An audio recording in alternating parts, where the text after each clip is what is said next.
Welcome everyone. I'm Helen Avery, Director of Nature Programs at the Green Finance Institute. I'm just going to give it a minute to let people join. We have quite a lot of people sign up for this one. I can see the numbers going up, so we'll just give it a moment.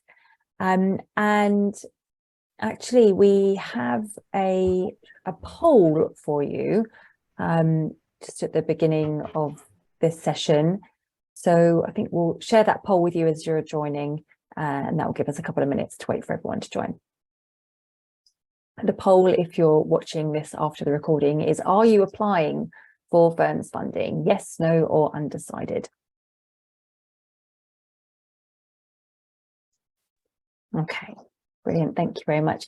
So it looks like, surprisingly, the majority of people who have filled in the poll aren't going to apply, but I'm sure the numbers have changed in a moment. So we've got 32% yes, they're applying, and about a third saying they're undecided still. Well, hopefully the series of webinars will help you be able to make that decision, starting with this one. So I wonder if we could probably end the poll there. Thank you very much, Phoebe. So the aim of the webinar today is really just to walk you through what is investment readiness. What is it that you'll be looking to do as a project if you are applying for funding from FIRNS? And to help us do that, I'm joined by John Nutley, Strategic Resources Manager, the Green Economy Director at NatureScot, who's just going to give us a reminder of what FIRNS is, a bit of a refresher on the timeline. Then I'm going to walk through what investment readiness is, and show you the Investment Readiness Toolkit. That's an online platform that will sort of help you walk through your milestones towards investment readiness and help you prepare. Hopefully with your application, it's going to be used throughout FIRNS as well, but it offers you lots of considerations as you're thinking about your project. And then I'll be joined by Alicia Gibson, who is Senior Associate Director at Finance Earth, and also Tom Gegg, who's Technical Lead for UK Nature-Based Solutions team at Palladium. They've had lots of experience in advising projects on creating revenue streams and investable projects. So we're going to be hearing from them on their tips, what to do in these early stages as you're preparing for development. So really looking forward to that. So with that, I'm going to pass over to John just to give us a bit of a refresher on FIRNS. John is going to be available in the Q&A at the end with Alicia and Tom as well to be able to take your questions. So we're aiming to leave about 15 to 20 minutes for your questions at the end. But now over to you, John. Thanks. Thanks, Helen, and hello, everybody. Good to see a nice big turnout this morning, this afternoon now. I expect many of you were at the launch webinar for FIRNS. So I'm not going to go into great detail about FIRNS, but just a bit of a reminder. So, you know, we think FIRNS is a really important opportunity for Scotland to boost innovative financing of nature restoration and the growth of natural capital in Scotland. You know, I think everyone will be aware of the finance gap, which is on this slide. And we're also really pleased and excited to be working with the Lottery Heritage Fund to deliver this on behalf of Scottish Government. And of course, it's a pleasure to work with GFI, who brings such valuable experience and insight into the process of engaging with environmental markets and private investors. You know, we recognise that this is challenging stuff and very new to pretty much everyone, and so, you know, we think this fund is a great opportunity to help people to build their capability and capacity.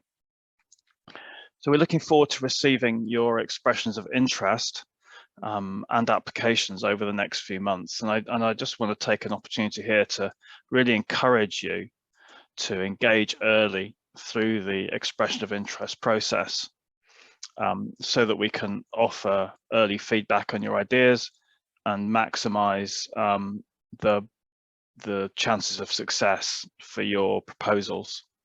We think that, you know, that's that's very important. So although the EOI is not mandatory, I do encourage you to take advantage of that option. We'll get the relevant links posted into the chat during this webinar, so all the information is on the NatureScot website, or you can just Google FIRNS NatureScot and it should be top of your search results. Before I return you to Helen for the kind of meat of the sandwich, just here's a reminder of the timeline and the key dates. So the expression of interest form is available now on the NatureScot website, and the window for submitting these expressions of interest ends on the 17th of April. It says mid-April on this slide. It is the 17th.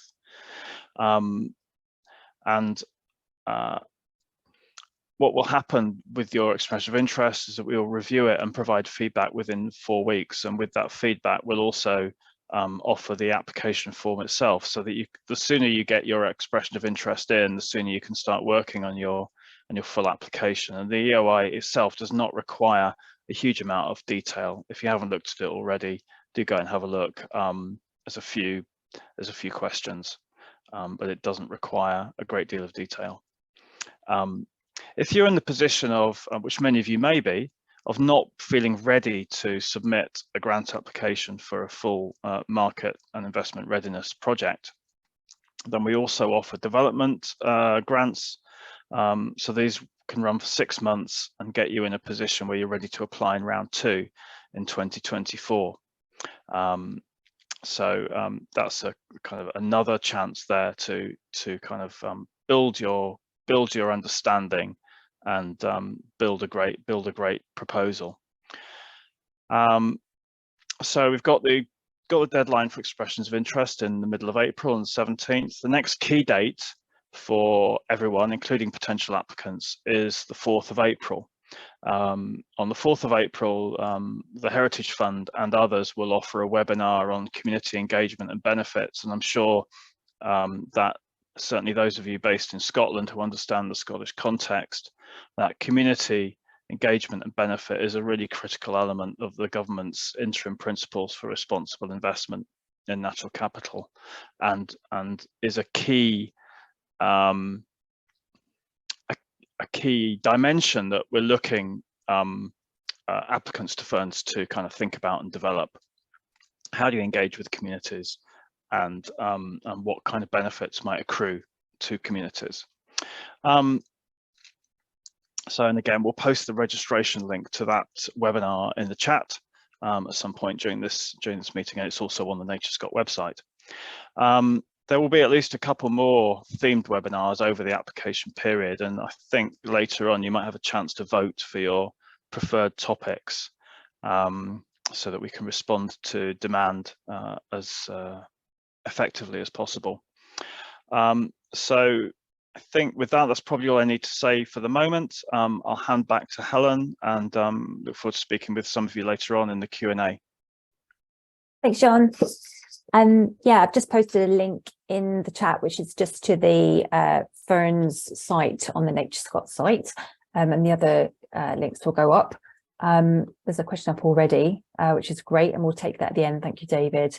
Yeah, please do use the Q&A function if you've got questions as we go along. If you do put them in chat, I'll keep an eye on the chat just in case you put them there. So what we're going to do now is I'm just going to walk you through what is investment readiness. So this might be quite basic for some of you. It might actually be your first engagement with investment readiness. So we'll sort of pitch it at all levels. So what is investment readiness? Essentially, what you're looking for if you're getting to investment readiness, you're looking to create a revenue stream for your project. So, for example, you might be looking to sell carbon credits. You might be looking to reduce flood risk, which will reduce costs for someone who's prepared to pay for that intervention. And typically, you're referred to as a seller. You might be the actual the land that you're working on. You might be selling the credit yourself, or you might be working with a third-party developer or project entity who might gather several sellers together and create a model. just to confirm, because often this gets confusing, is what is investment? So like any business, all nature-based projects and enterprises need a buyer of their ecosystem service, whether that's a corporate who's going to be buying your carbon offsets, or a housing developer buying nutrient offsets, or a local council, for example, buying reduced flood risk, or a water company buying reduced flood risk.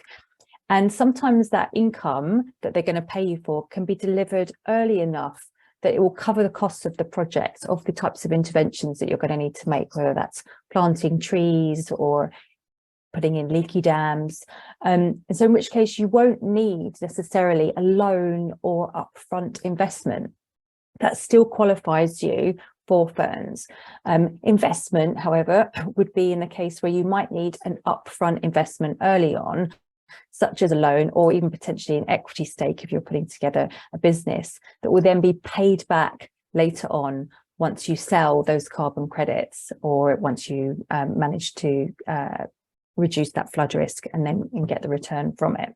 So there's a slight difference between investors, as you'll see from this diagram, who'll be providing upfront capital if that's what you need, or buyers where you wouldn't need that upfront capital necessarily, because maybe the buyer will provide you with that income early on, or you may even receive grants that pay for that upfront investment.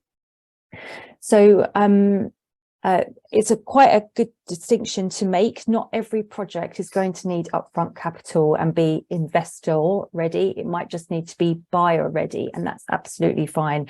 The end goal is not to be as complicated a project as possible. It's really to keep projects simple, and we'll hear from Alicia and Tom on the merits of keeping your project simple a bit later.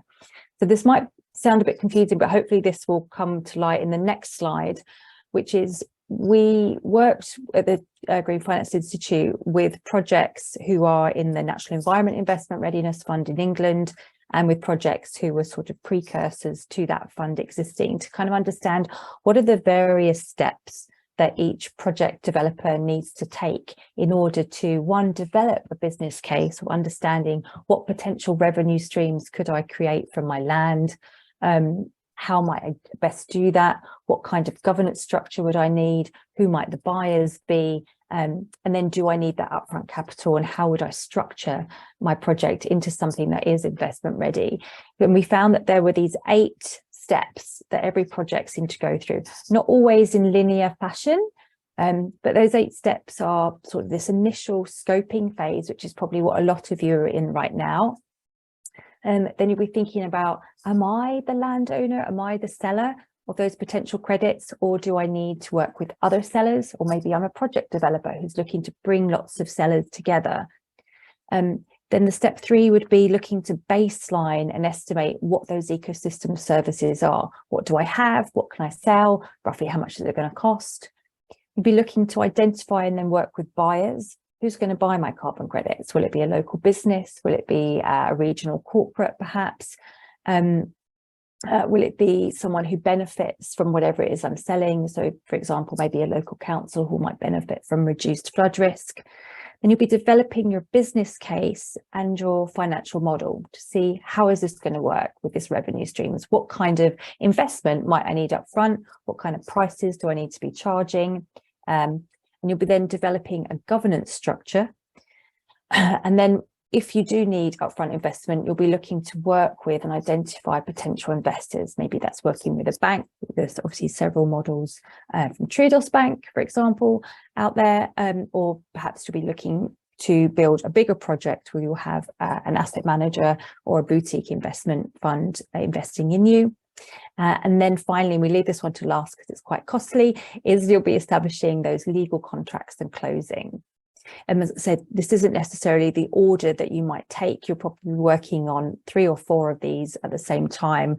We've color coded them so that you can get a sense of what you might be working on together. And I say there's lots of iteration in this whole process. So you'll be thinking about working with sellers probably at the same time as you're identifying buyers. Maybe those buyers don't work, you'll have to go back for different buyers. Maybe you'll need a different governance structure or that in place first before you approach buyers. So it's sort of an iterative process, but these are essentially the steps that you're going to need to move through. Obviously, if you don't need that upfront investment, you won't be looking at the final 2 milestones. You'll literally just get through to developing your governance structure that works for you and your buyer. What we also have here is community engagement and policy and regulation, because as John mentioned, especially in Scotland, it's really important that you're engaging with community while you're developing these projects. It can make or break a project, and we'll be touching on that in the next webinar.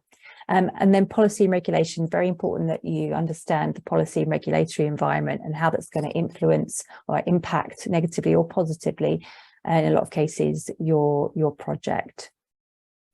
So we developed this snake, that's what it's called. And then what we turned that into, in the next slide, is our Investment Readiness Toolkit. So it's an online site. Hopefully the web's going, the link will be up in the chat in just a moment, and you can walk through each of these steps. In each of these milestones, you can click on them. They'll have sort of overarching themes that you'll need to start thinking about in this particular milestone. Within those themes, there will be considerations underneath them. We'll walk you through initial project scoping in a moment to give you a flavour of that. And then within each of these milestones, there are also case studies. Likewise, in community engagement, there'll be a growing body in the next couple of weeks of projects that are already engaging in each of these milestones. So, for example, community engagement, it might be how they're working with community, what are some of the sharing of returns or revenue structures with communities, for example. In each of these milestones, there's sort of between 1 and 5 case studies, so you can actually see how things work on the ground. And there's also sort of a questionnaire that you can fill in, like a checklist. So hopefully this will be a really helpful resource for you. So it is going to be talked about throughout FIRNS as well, and sort of as a way to sort of gauge where are you in your journey. Are you on milestone 1? Are you on milestone 3 or 4 at the moment? Perhaps you've touched on 5, but you're kind of getting stuck on 2. It's a really helpful way of understanding where you are and what support you need. So rather than walk you through the entire website, I'll come back to it in a moment, but we're going to offer you a different time where we can do a half-an-hour demo where we can walk through. It's free, and sometimes people say it's just easier to walk through the actual website itself than have me walk through it and give you a bit of whiplash when I go up and down and dance around screens. So in the initial project scoping is what we're going to focus on today for this webinar, and Tom and Lucy are going to join us in a moment to give us some of their tips, because this is probably where you are as you're thinking about your expression of interest. Like, what do you need to know in order to think about, is your project going to be viable for this funding? So some of the things that we have in that milestone 1 for you to consider is assessing the current state of the land. Like, is your land the size that would be relevant to an investment readiness project? Perhaps if it's your garden, that's probably not going to be something you're going to be able to sell many credits from. It wouldn't be worth your while to embark on that journey. But if your land is fairly small, could you get together with some neighbours or other land around the catchment to create a larger project, for example? So it will help you sort of just ask yourself some quite key questions as you're thinking about the state of the land. Do you need a natural capital count or ecological survey? And we provide some guidance under each of these questions within the toolkit, just so you can start thinking about whether this is something you want to do early. Should you build it into a funding profile, for example? Secondly, you'll probably want to be determining what the appropriate land use is. You know, how does what you're wanting to do with the land fit into the nature recovery strategy for your area? Are there local nature-based initiatives that you could be talking to find out whether this works for them? Because it also might help you think more about who you might want to partner with in this early stage. What habitats and assets are connected to your site that you might want to work with? So this is really, again, just kind of baselining, assessing what do you have on your land. This will be really important because it will actually start to get you thinking about what kind of revenue streams you can generate. What is the legal ability to actually change land use, and what are the tax implications? Often in projects, this gets left to the very last moment, this consideration, and it can stop an entire project. So it's really important early on to sort of understand, is the site that you're looking at under any classification or legal agreement to maintain or restore nature? Will there be tax implications of land use change, and how should you think about those? And then the feasibility of attracting private finance. This is absolutely key. Are there any revenue models that the land use change would work with? So, for example, if one of the land use changes is that you want to upgrade the amount of trees, it would be tree planting. Obviously, that would work with the sale of carbon credits. Has it been done before? Are there similar projects under development that you could learn with? In this early stage, you'll want to be getting in as much information as you can to see what works, what's possible. And also, just to be clear, there's a lot more possibilities beyond carbon, and that we'll be touching on with Tom and Alicia a bit later. And then the project development. Well, obviously, there's funding available in FIRNS, but you might need a little bit more grant funding upfront. What kind of costs are going to be incurred in those first few steps? It's really worth having a good understanding early on, because obviously you're looking to create a revenue stream that will ultimately pay for your project down the line. But what are the kind of costs you need now? And these are the kind of costs that I say that FIRNS could be supporting you with. And then understanding who's part of your project development team, what individuals and organizations represent the project's structure, what kind of skills do you need? And again, we'll touch on this later in the panel. So just some considerations for this really early stage, if that's where you are. If you're slightly further along, then we do invite you to go and have a look at the toolkit and play around with it. And as I say, on the next slide, it's just really an offering to everyone who's interested in FIRNS of a demo for the toolkit. So we've got everybody's emails. We're going to set up a date where we can walk through the toolkit in more detail and answer your questions. But it is hopefully built quite intuitively, and so you can go away and play with it on the website. I'm just going to post that in the chat now, and hopefully you can see it. That is the link to the toolkit. And we welcome your feedback as well. We're iterating all the time and adding case studies. It launched just in December, so it hasn't been running for too long, but we've had a lot of amazing feedback and some great participants feeding into it, including Finance Earth and Palladium. So please do, as I say, use the Q&A chat if you want to while we're having these discussions. And also, if you want to post in the chat, you're most welcome to as well. So firstly, I'd just love to introduce Alicia Gibson first. Welcome, Alicia. How are you doing? Good, thank you, Helen. Very nice to be here, and great to see all the participants. It's lovely to see you. So we're thrilled to have you today, and I think it's a real opportunity for everyone here. So I hope there are lots of questions, because I wouldn't miss it. You've worked on multiple projects, and Finance Earth has worked on multiple projects in NERF, but even beyond that, both across the UK and internationally. That are seeking investment readiness, or that are developing investment ready model, or just creating revenue streams that might be direct with a buyer. So I wondered if you could just give us a bit of a flavour of some of those you've worked on, because I think often projects come to these types of fund offerings going, well, what kind of revenue streams are there? What sort of things should I be thinking about? So it'd be great to hear just some of those that you've been working on. Yeah, no, of course. And yeah, we've been definitely lucky enough at Finance Earth to work across a real spectrum of projects and revenue streams. And I found actually the investment readiness programs like what NERF enabled in England, and now what I'm really excited can happen in Scotland, is actually give lots of opportunities to explore a range of projects and income streams at a broad variety of stages. So you can go from relatively advanced business models all the way to new nascent ideas, and we've definitely seen that come out through NERF. Just some examples.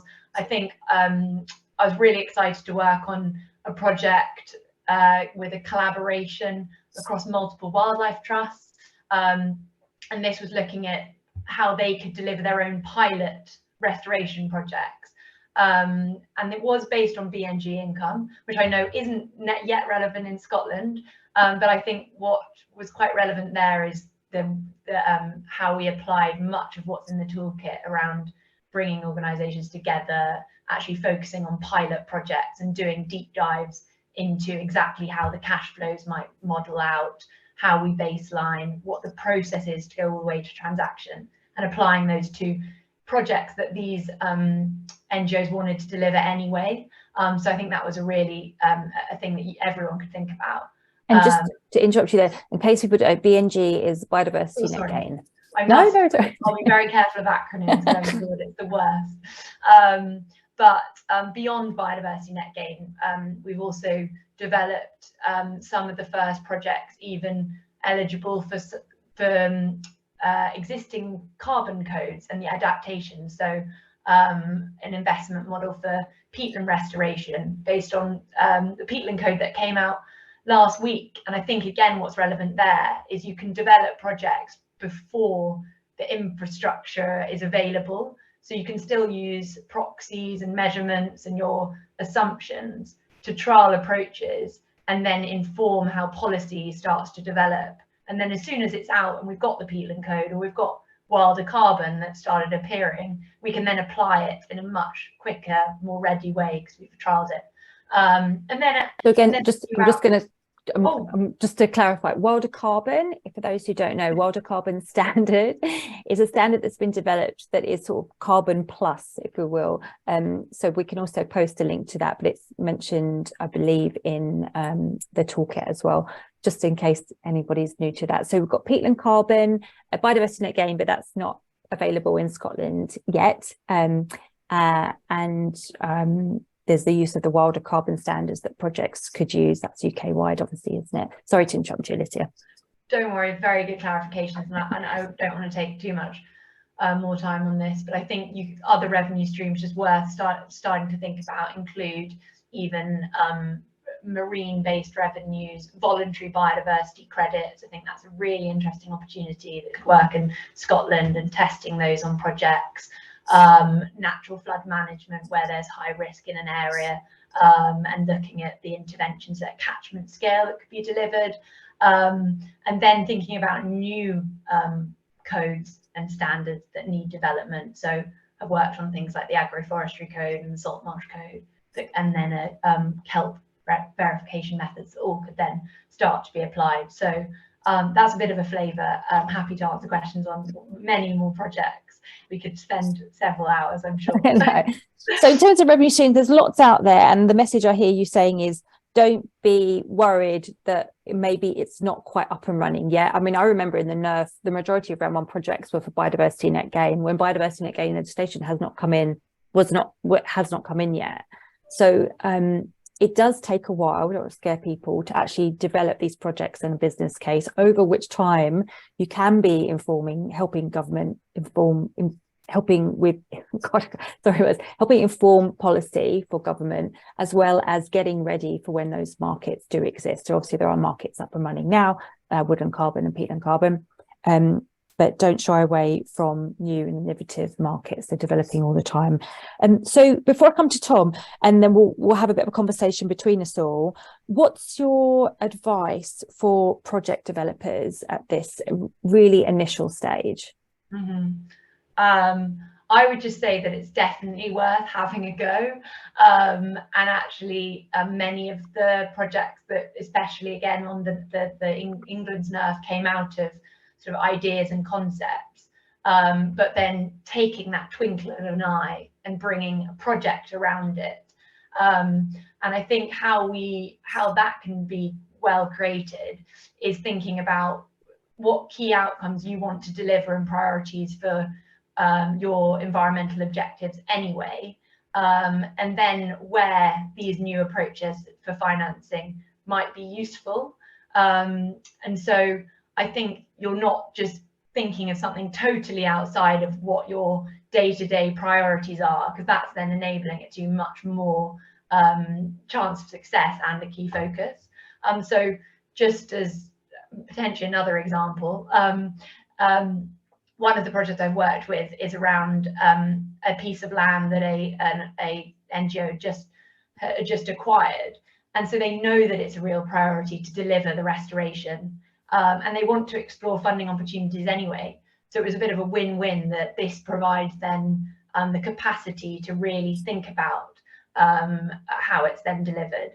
And then I also think what's really important is just not to be afraid of these barriers, and as Helen just said, around policy might not be there, or we might not have the right evidence, or we might not have the engagement.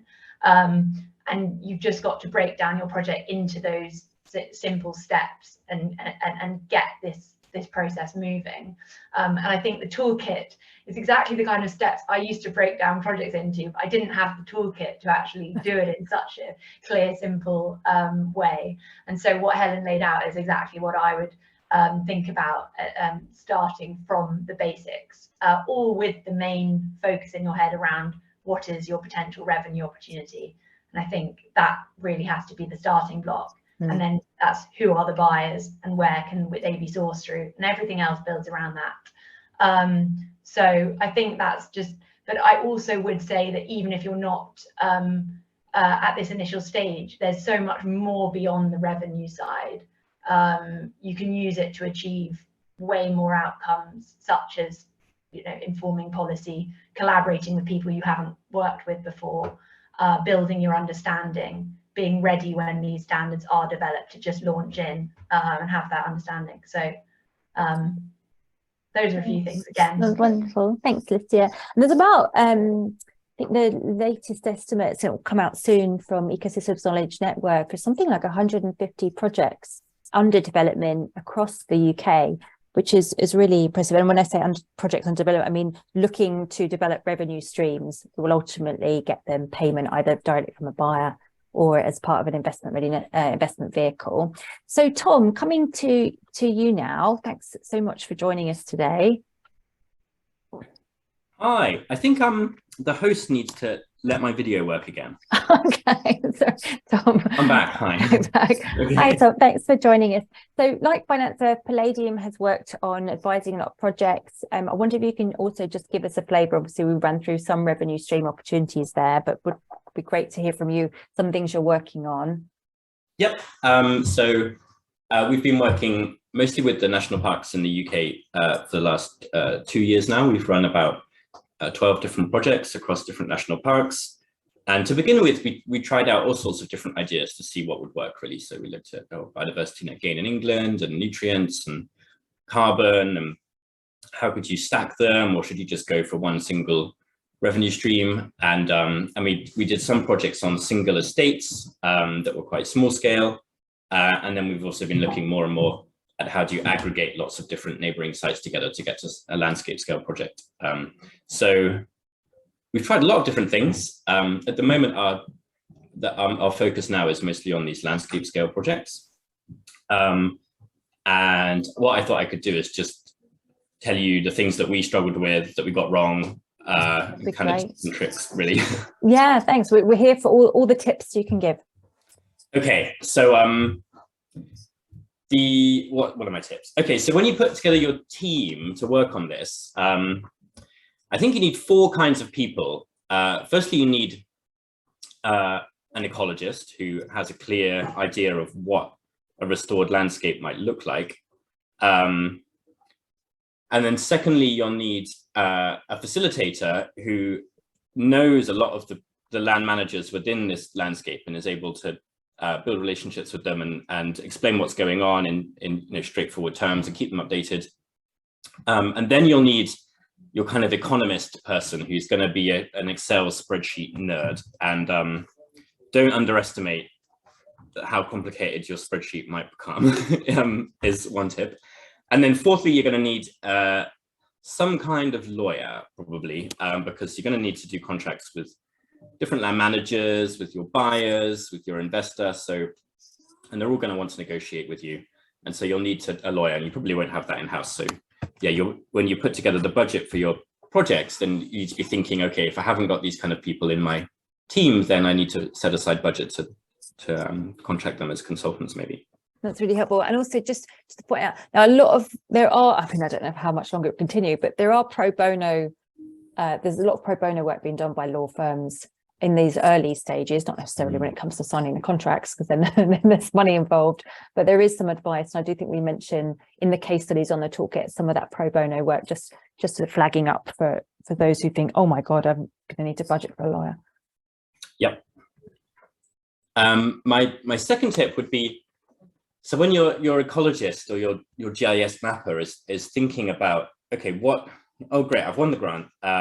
What would a restored landscape look like? And that's kind of like, it's quite political when it comes down to it, especially if you've got 50 different landowners in that landscape, they'll all probably have a different opinion. And so when you kind of need to design the landscape, and it's sensitive because people won't want you turning up and saying, hey, I've decided what your land should look like. But also what we've learned is it's a bit risky to go too far the other way and start from scratch as well, because if you just go around asking people what they would want, then that can be quite a confusing, weird conversation as well. And so what we found is what we found most useful is to have a kind of draft vision map of what you think the landscape could look like based on, science and ecology, basically. So taking a lot of the public data sets from UK government, saying, okay, where is it best to plant trees or restore peatland, and what species mix are most appropriate, and where is low-grade agricultural land that farmers might not be so interested in farming anymore when the subsidy payments go down. So, and then you take that draft map to land managers and say, look, I'm not going to tell you to do anything, but here's a suggestion that we can work from. And then they will have something to focus on immediately, and they'll criticize it and change it. But I think it's good to have a draft map to begin with. Another tip is is to have a clear idea quite early on of what your buyers are going to pay for. And I think I've definitely been guilty of getting a bit carried away with some of the future potential markets, like biodiversity in Scotland, for example. There's a lot of noise about it, and looks like Scottish government might set up a scheme. A lot of people are going around saying, oh, these ESG investors are going to want to buy voluntary carbon credits, voluntary biodiversity credits, but really that's all still a bit up in the air. So yes, explore it and it might happen, but don't base your entire business model on something that might happen, because it might not. And also, I think if you are doing things like voluntary biodiversity credits, then I think sometimes we working on the projects can get a bit carried away with how cool our project is, and you create a really ecologically sound biodiversity credit to represent the change that you've made, and we assume that because we think it's so cool, then someone else will think it's really cool and will want to pay X pounds for it. But it's definitely good to go and test that assumption. You might find that these things are a bit harder to sell than you originally thought. Whereas carbon, especially carbon removals from woodland, that you can be fairly sure you'll find a buyer for those. Right, that's really helpful. Next tip. What is my next tip? With the landowners, I think what we found is at the grant stage. So if you went around your landscape at the moment and said, "Hi everybody, I'm putting together a proposal for funding from FIRNS, and it's this really exciting idea, and blah blah blah, and the grant amount is X amount, X tens of thousands of pounds. Are you in principle as a landowner? Do you want to sign up as a potential partner for my project?" And I think at that stage, you'll probably find lots of landowners say, I'll throw my hat into the ring. It's not really much of a commitment for me, and I'll probably learn quite a lot from it. It's about this weird new ecosystem services stuff.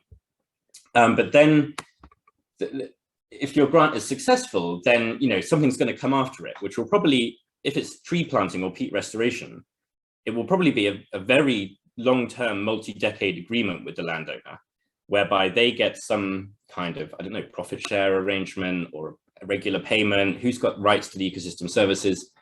And they're not going to sign up to that quite as easily as they've signed up to joining in a grant. So I think it's quite important fairly early on in your project to develop a sort of one-pager that says, guys, this is my draft idea of how the deal between the project and the landowner would work, and here's what I propose the money could look like, and the responsibilities for you and the responsibilities for me, and just get feedback on that so that you have something on the table to work from. Because it's a big commitment if it's a project. So it's better to lead up to it gradually and share information as you work it out. Yeah, that's really helpful. And I think that comes to sort of how you work with the sellers and then how you work with buyers is something you really need to think about early on. at this stage? Like, have you fully scoped them, even if it's just initial scoping? So we've got some questions coming in, and I've seen also we've got some links being put in the chat and in the Q&A. So thank you, Vicky West, for putting the Woodland Carbon Code link in. I saw the peatland Carbon Code link go in as well, which is great. I'm sure that hopefully that'll be really helpful for those thinking about selling woodland carbon credits or peatland carbon credits. So I'm going to take a couple of these questions now. There's quite a few coming in, which is great. John, I see, has asked some of them. So David says, if money needs borrowed from the buyer to close a trade with the seller, who becomes the borrower and provides the security, the buyer, the seller, or both? And borrowing costs, are they then just a cost item across the project's lifetime? So I don't know if Tom or Alicia, you can answer that one. I could have a go. Yeah, do you want Alicia, do you want to do it? No, I was more going to say that I probably think that this isn't the first step towards how you'd start developing your project, and actually you'll overcomplicate yourself if you're thinking about sort of, you know, how you might repay your returns and all of that side of things. So definitely like break down the early steps we've been talking about in advance, but that's probably first thoughts. But I will just review the question to actually maybe type directly or something around that. Thanks, Alicia. Tom, any thoughts? Yeah, I agree with that. I think it's best to start with, if you first plan out all of your costs over the next decades and all of the revenues that you could get from selling ecosystem services, and then you'll see there will probably be, you know, a 10-year period at the start where you're in the negative, and then it will eventually break even. Work all of that out, and then the conversation will naturally turn to, okay, well, how do I cover the negative cash flow 10 years at the start? And then, yeah, it could be debt or equity. I mean, I think on that specific question around how do you get collateral for the debt, I think probably if you do go with debt, it would be unsecured debt, because I think a lot of land managers are already in a bit of debt and have already put up their land as collateral for farming loans. So best to pay a bit more interest and have no collateral.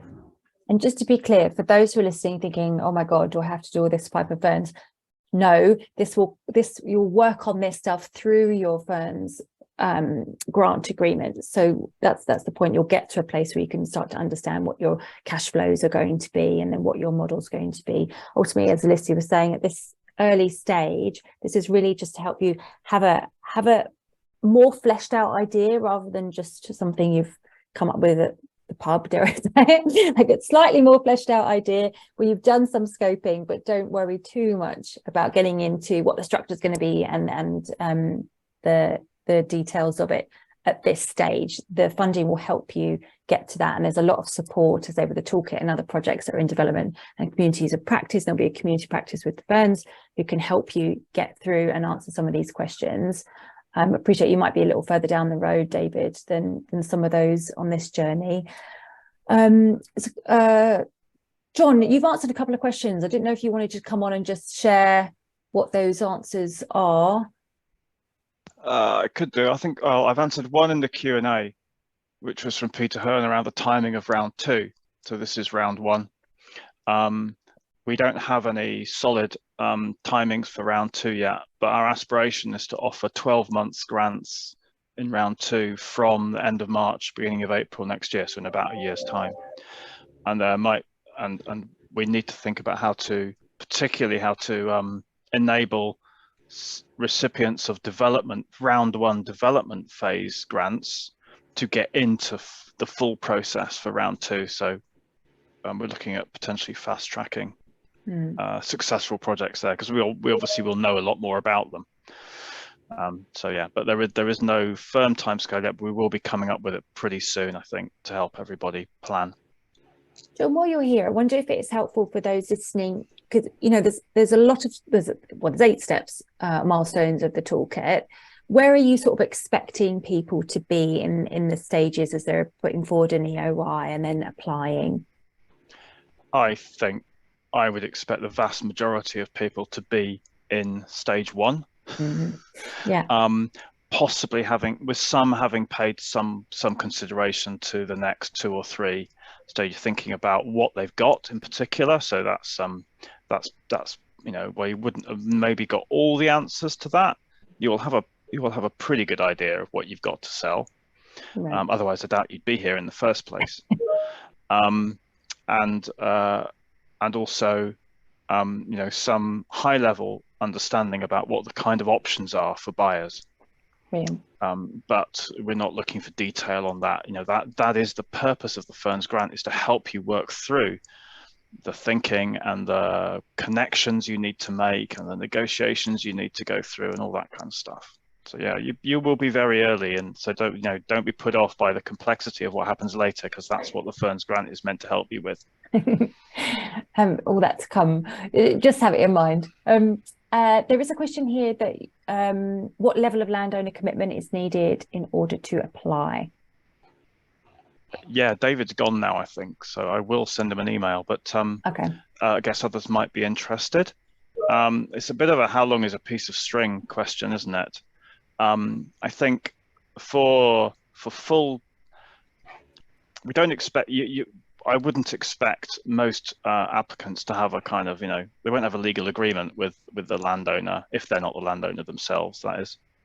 But I think what's important in your application is to give us an understanding of where you are in discussing possibilities with landowners,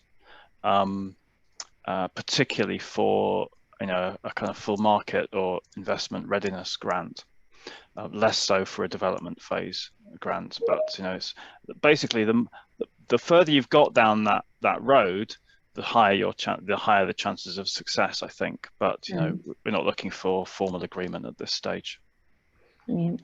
Thanks, John. One of the things we found very useful on that was around having options. So having the multiple potential sites or different levels of discussion, that you might have a preferred option, but then you've got sort of backups to show you can still proceed even if that landowner agreement doesn't go through. And I think we've ended up in our actual projects having to constantly adapt our approach as we reach hurdles. So I think having more than a single plan is always a good approach. Thank you. There's a question here from Julia Duncan. What resources might be available for supporting the measuring of the potential revenue value of ecosystems recovery, i.e. not just the tree planting, the landscape scale projects? Alicia and Tom, I don't know if there are any that spring to mind from the projects that you've worked on that have helped around that sort of understanding of the revenue value, not just sort of the baselining. I think the revenues from a particular ecosystem service they're a function of 3 things that you multiply against each other. One is the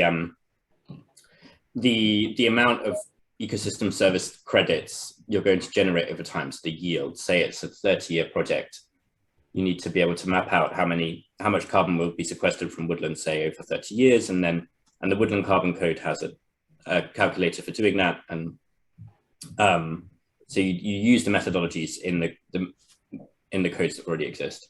And then the second function is to say, okay, well, how many of these credits do I actually want to sell? Do I want to sell all of them? Do I want to hold on to them? Some of the projects might say, well, you can run it for 100 years, but realistically, are you going to be selling credits from 2099? Maybe not. So you think about what percentage of these credits do I actually want to sell? And the third thing is, how much do I want to sell them for? What's the price per unit? And moment the going price for a carbon credit is maybe 25 to 30 pounds. Could change in the future, so you have to make some predictions. But yeah, it's those 3 things. How many credits will I generate? How many do I want to sell? What price do I want to sell them for? Thank you. Question here from Nicola Melville. Are there templates for contracts? I've not seen them. I know it's something that we've been looking at on the toolkit to develop, but I don't know, Alicia and Tom, as you're out there, if you've seen any, or John. I think what we're finding that through this kind of work is actually these markets are still nascent and early stage. So these projects provide those opportunities to lead the way in developing these kind of agreements and contracts, and actually, unfortunately, they're quite bespoke at this stage, depending on what the buyer requires and what the seller is willing to deliver. And that's part of the excitement, I think, around sort of what the key terms might be, and you could include within that, and then engaging with buyers about how they fit in around those terms. So haven't got to consistent contracts yet. I imagine that's the type of thing that can start to be developed. Tom may have some through his work with others. Yeah, we've developed some basic kind of template contracts that can be used that just say, okay, here are all of the different clauses that you should consider including. And we did that as part of a DEFRA funded grant project. So I think, Helen, it's in the process of being put on the Toolkit website, but if it's not there yet, then if anybody wants to email me, then I'm happy to share. And it's more of a starting point. Yeah, it's not like a solid gold contract that you just sign at the bottom, but you can take bits of it and cut other bits out, but this should be useful. Brilliant. Phoebe, maybe if you know more than I do on where we are in putting that on the toolkit, you could type that into the chat as well. Great. And also just a reminder that the FIRNS is coming with a community of practice. So there'll be so much learning that you can get from each other if you're successful in that application as well, in terms of figuring out a lot of the challenges and sharing some of the experiences that you've had, as well as your experience in contracts. There's a question here from Jonathan Casey. To what degree do projects need insurance? For example, insuring against unexpected damage to the site from natural hazards or human actions. Do most finance providers require this? That's a really interesting question. Tom. Natural hazards.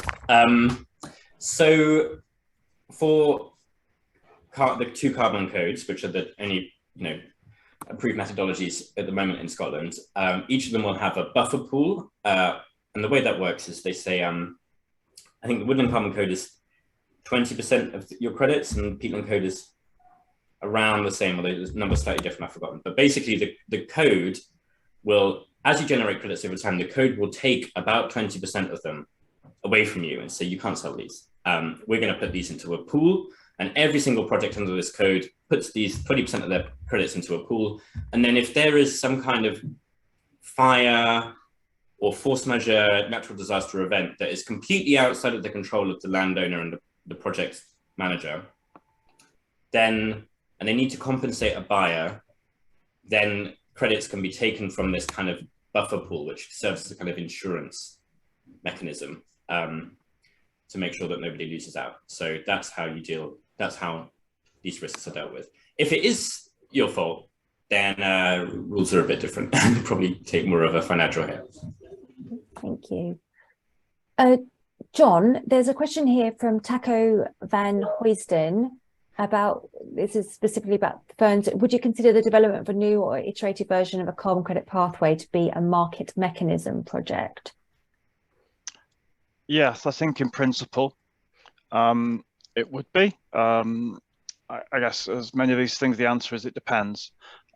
So there are clearly some habitats or means of sequestering carbon in natural habitats that don't yet have a carbon credit pathway.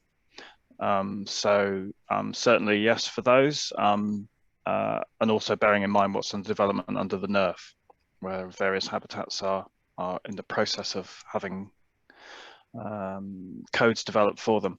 The thing I would say, where there is potential for overlap with an existing mechanism, then it's going to be really important to demonstrate the kind of added value of this new pathway.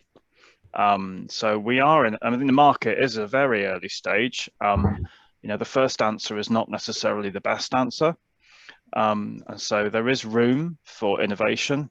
But I think that's a really important point, is to demonstrate why is my idea, what added value does my idea bring? What situations does it provide a solution to that the current code doesn't? Or how does it provide a better solution than the current code? So that's what I would say to that.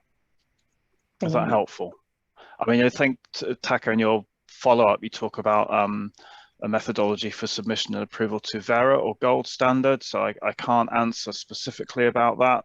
Then I suppose there could be some issues around the role then that pathway plays for the UK's greenhouse gas inventory, because of the risks of leakage. But that would probably require a specific conversation. Thanks, and perhaps John. not even with us, perhaps with somebody else who's more in contact with those particular issues. Brilliant. All right, so we've got just a couple of minutes left, so I think we're going to start to wrap up. Just to let you know, Vicky has put links in the chat around the question of buffer pool with regards to what kind of the question on insurance. So please do take a look at that if that is a question that you want answered. And I can see there's a question around, it'd be great to hear, it's from Louise Bond, great to hear about different types of governance structures.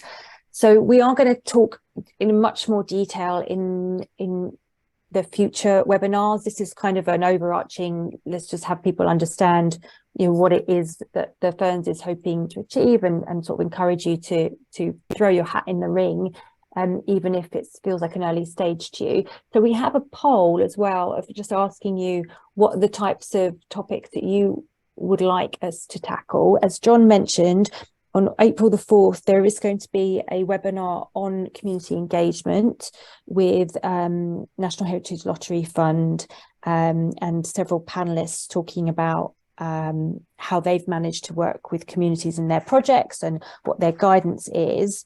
And we have got ideas for the future webinars, but we actually thought maybe it's better to just ask you what it is that you need to know. I'm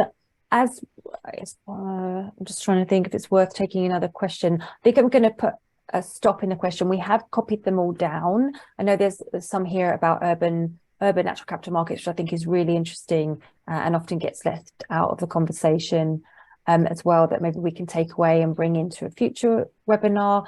As John mentioned, the webinars are carrying on over April and I think into early May, but there is a schedule for them up on the site.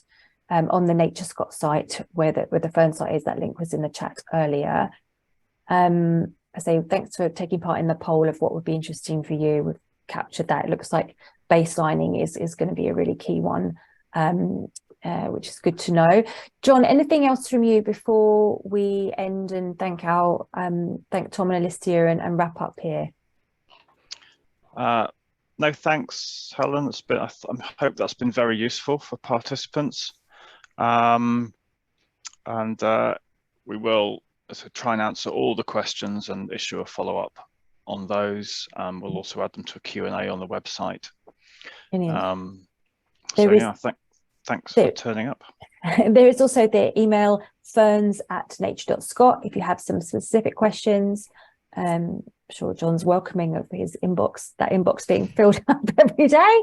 There it is in the chat if you need to do it. So we are all here these next few weeks to really support you in your application. So do feel free to reach out either to that email, you can reach out to us at GFI or I'm sure any of the whole FIRNS team as well. And Tom's offered himself up too, and I'm sure Alicia would be happy to take an email. Anything, Tom, Alicia, any closing words? But thank you so much for spending time with us today to offer your tips. Alicia? No, I recognise there's so much more, so I'll share my email address in case further questions on experience. Please do reach out. Thank you. Tom? No, nothing else. So, thanks everybody.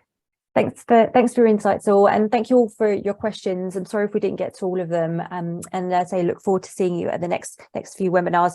On that Toolkit demo, we'll post the date that we can do that, should that be of interest to you too, or again you can just reach out to us and find out when that date is. We are also open to coming if you've got a group of you who you want a bit more of a deep dive. We're happy to come and talk to you virtually, sadly for us, virtually, if, as I say, there's a large group of you who wants to do a bit more of a deep dive into FIRNS. But say we're all here to support the process, so please don't hesitate to reach out. And with that, thank you for your lunch and your lunchtime, and I hope you have a wonderful afternoon.